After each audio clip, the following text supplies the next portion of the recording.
Hey everyone, start करते हैं class 11 का चैप्टर नंबर फर्स्ट सेट्स। इसका इंट्रोडक्शन पार्ट करने वाले हैं।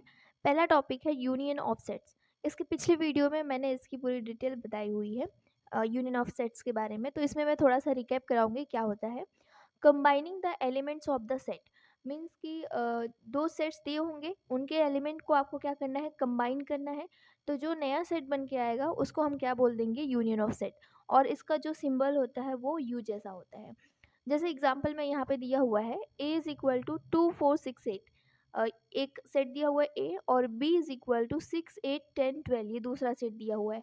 अब इसमें हमें फाइंड आउट करना है a यूनियन b। तो कैसे फाइंड आउट करेंगे, हम यहाँ पे लिखेंगे a union b is equal to, अब इसके अंदर जो भी एलिमेंट आ रहे हैं हम लिखेंगे सबसे पहले 2 4 6 8।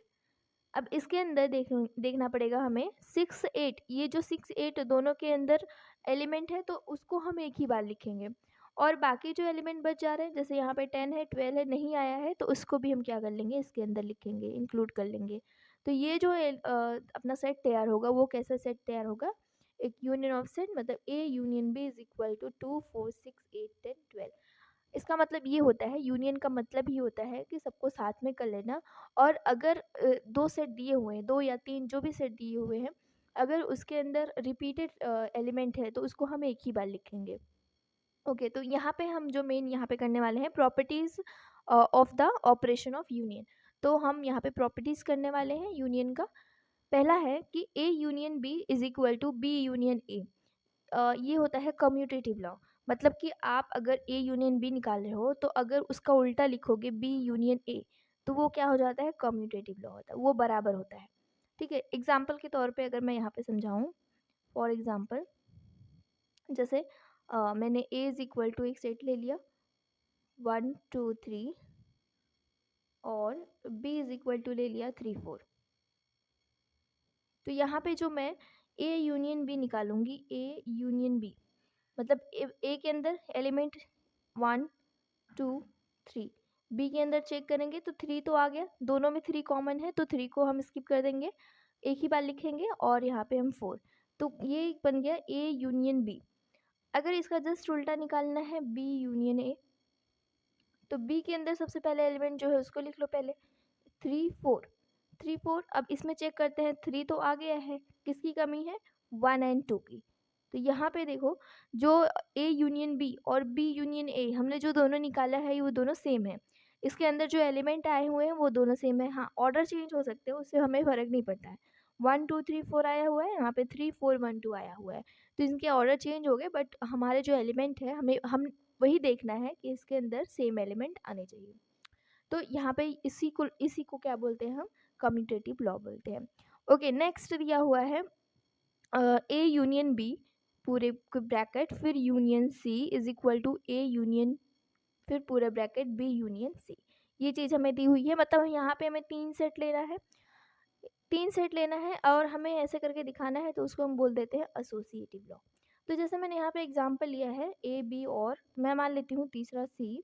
इसमें मैं एलिमेंट ले लेती हूँ 2 ले लेती हूँ, 3 ले लेती हूँ, एंड 5 ले लेती हूँ। तो मैं एक करके निकालूंगी। सबसे पहले मैं निकालूंगी ए यूनियन बी, क्योंकि देखो ए यूनियन बी निकला हुआ है तो हमें निकालने की ज़रूरत नहीं है। यूनियन सी, अब एक ये सेट बन गया यहाँ पे, अब यूनियन सी इसके थ्रू, अब इसका हम निकालेंगे।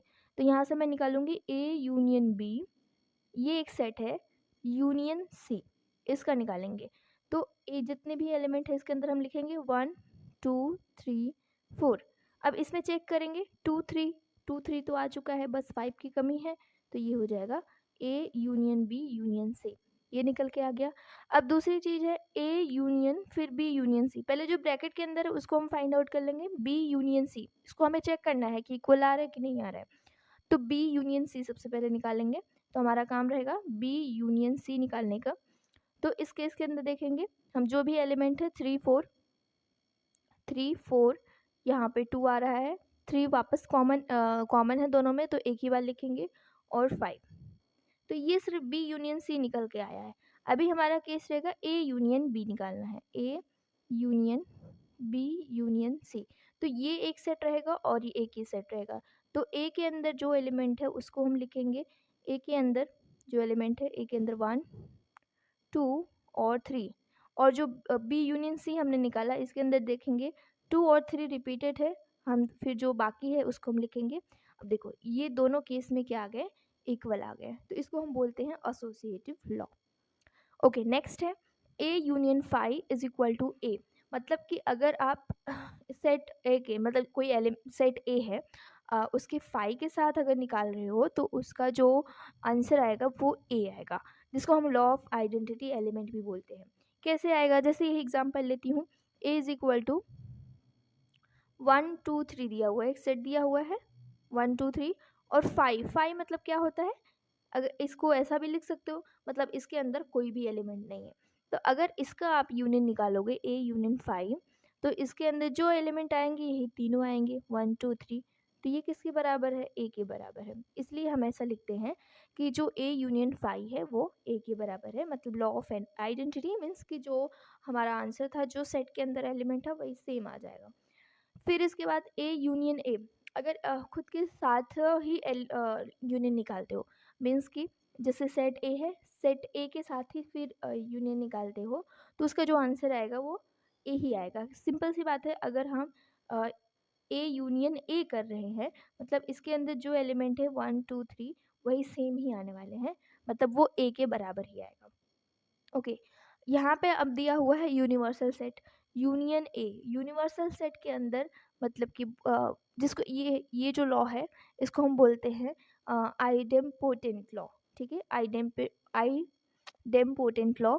और यहाँ पे जो नेक्स्ट हम पढ़ेंगे universal union A is equal to U, तो इसको हम बोलते हैं लॉ ऑफ यू, ठीक है। तो इस केस में अगर मैं एग्जांपल लूँ, जैसे मैंने लिया यूनिवर्सल सेट को 1 2 3 4 5 6, ये यूनिवर्सल सेट हो गया। फिर इसके बाद मैंने लिया ए की वैल्यू 2 3 4, अगर मैं इन दोनों का यूनियन निकालूंगी तो इस केस में क्या आएगा, ए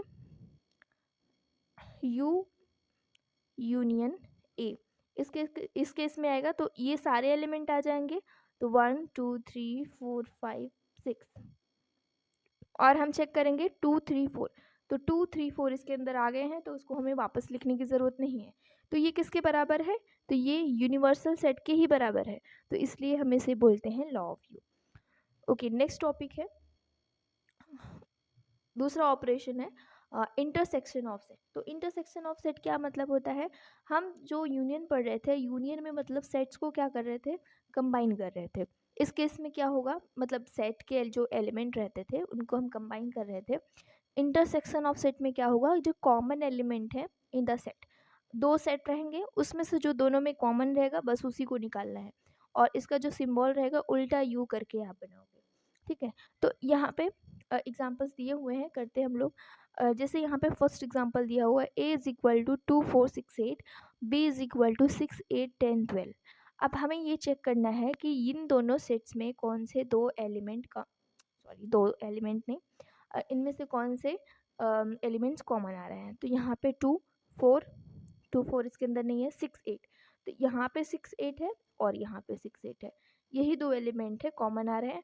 तो मतलब जो हम ए इंटरसेक्शन बी है उसका आंसर क्या आ जाएगा, 6 और 8 आ जाएगा। सिंपल, ये हमें बस इतना ही आंसर लिखना है, जो उसके अंदर कॉमन आ रहे हैं बस वही लिखना है। दूसरा चेक कर लेते हैं, जैसे यहाँ पे एग्जांपल दिया हुआ है, A is equal to 1 2 3 4 5 6 7 8 9 10, B is equal to दिया हुआ है 2 3 5 7। अब देखो यहाँ पे 1 से 10 दिया हुआ है एंड यहाँ पे 2 3 5 7 दिया हुआ है, तो बस इतना ही कॉमन आने वाला है इसके अंदर, 2 3 5 7, ठीक है। तो यहाँ पे इसका आंसर हो जाएगा 2 3 5 7।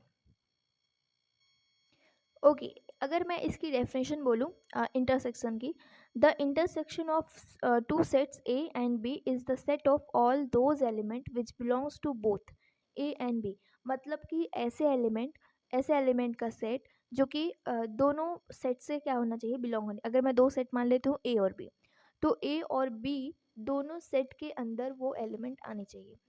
इसको हम क्या लिखते हैं, वी राइट जैसे ए इंटरसेक्शन बी, इसको कैसे लिखते हैं, बाय जैसे डेफिनेशन के तौर पे, एक्स मतलब एलिमेंट, और such that x is belongs to A and, यहाँ पे वर्ड दिया है एंड, मतलब दोनों में आने चाहिए, x is belongs to B, मतलब ये जो एक्स है जो एलिमेंट है वो दोनों में होनी चाहिए। अगर इसका वेन डायग्राम के थ्रू बताऊं तो जैसे यहाँ पे यूनिवर्सल दिया हुआ है, यहाँ पे सेट ए और बी दिया हुआ है, यहाँ पे इसका सेट का एलिमेंट होगा और यहाँ पे इस सेट का एलिमेंट होगा। तो इनमें जो कॉमन आ रहा है, ये जो मैंने डार्क किया है जो कॉमन है, उसी को हम क्या बोलते हैं, ए इंटरसेक्शन बी, जो दोनों में कॉमन आ रहा है। ठीक है, तो ये इसका वेन डायग्राम के थ्रू रिप्रेजेंट करने का तरीका है। ओके, नेक्स्ट टॉपिक है डिसजॉइंट सेट। डिसजॉइंट सेट की पहले डेफिनेशन पढ़ते हैं।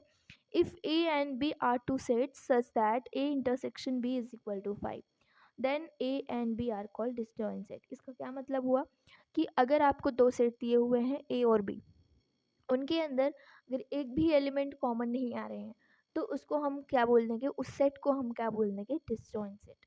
ठीक है, जैसे यहाँ पे एग्जांपल है, एग्जाम्पल में a इज इक्वल टू दिया हुआ है 2 4 और b इज इक्वल टू दिया हुआ है 1 5 3 7।